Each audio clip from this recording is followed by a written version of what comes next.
Bonjour Max Cabane. Bonjour. Alors vous reprenez les personnages de Jean-Patrick Manchette après un certain Tardy. Comment s'est fait ce passage de témoin? Ben, ça s'est fait de manière tout à fait fortuite. C'est un concours de circonstances où j'ai reçu un coup de fil de la part de Doug Headline, alias le fils de Jean-Patrick Manchette, qui m'a contacté pour faire des adaptations des romans de son père. Voilà. En bande dessinée, bien sûr.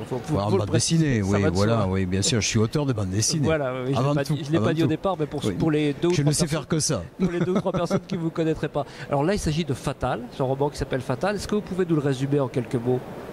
Alors, Fatal, disons que c'est l'histoire très très noire d'une jeune femme, comme on peut le supposer, vraiment très fatale, magnifique, dont les charmes sont imparables évidemment, et qui sillonne la France profonde dans les années 60, qui à la recherche de son gagne-pain, si on peut dire, pour employer un euphémisme, quoi.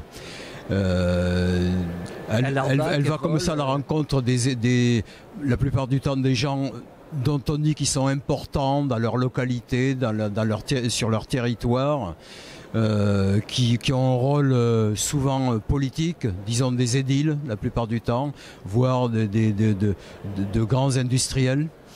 Et elle va s'immiscer dans ces milieux d'argent, donc, pour gagner humblement sa vie. On va dire ça comme ça. Comment est-ce qu'on traite ce genre de roman, ce genre d'histoire graphiquement? Vous êtes influencé par l'histoire pour dessiner ou non? Bien, moi, si vous voulez, le principe de l'adaptation, je le prends par un angle tout à fait, je dirais, volontairement naïf.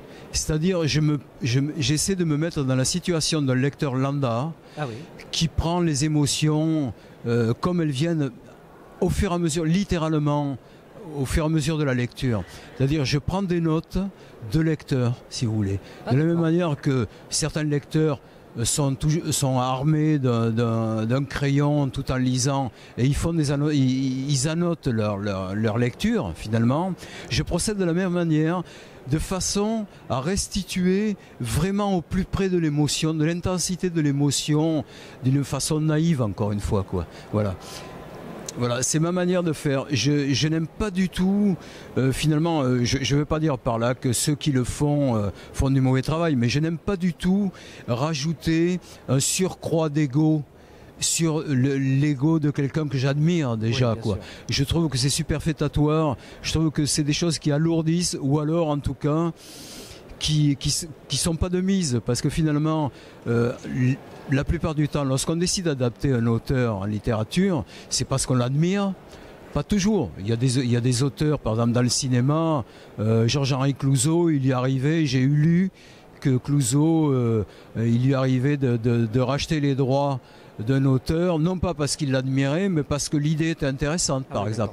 Donc à partir de là, effectivement, il faisait presque tout, il ne gardait que le squelette pour en faire du Clouzot. Oui. Moi, c'est pas du tout on aura compris que c'était pas ma technique. Okay. Je vous laisse le soin de rappeler le titre de l'album, les auteurs et puis l'éditeur sur lequel il sort. Alors, il s'agit de Fatal, donc d'après un roman de Jean-Patrick Manchette, édité chez Dupuis dans la collection Air Libre. Ah ben voilà, tout est dit. Merci beaucoup, Max. Merci à vous. Salon, donc on est sur le salon du Polar de Lens et ça commence à bouger. Hein. Merci.